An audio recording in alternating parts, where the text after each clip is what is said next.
Şişmişler. Oldu valla. 50'den 60'da. Ekmeğin hamurunu ta yoğurttular.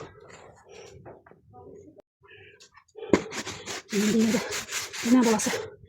İçinde hamura tiyan kralını temizle. Tiyan kralı boşa kalmasın.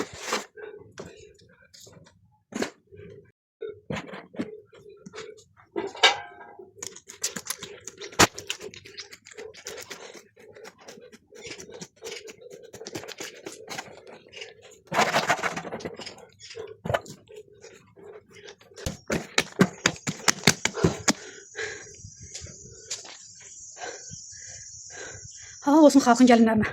50-60 sonra keçmişin arvadlarına. 50-60 sörəyin hamurunu yoğurdular. 10 kilo unun yox, xəmirin yoğurdum. Əvəzim kəsildi. 20 demişdim. Təndirimiz sadəcə bir seçənliyir. 3 dəfə işlədəcək. Ona görə risk eləmədik ki, birdən yaşı çıxmaz. Ona görə elə ki, yəni həyatımın ilk əppəyini yapıram.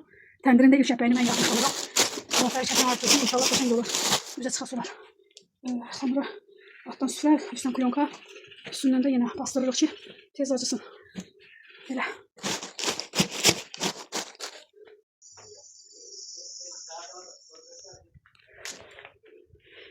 Nənəm deyirdi, nənə balası, get bax gör xamır acı idi. Baxıram görüm xamır acı idi.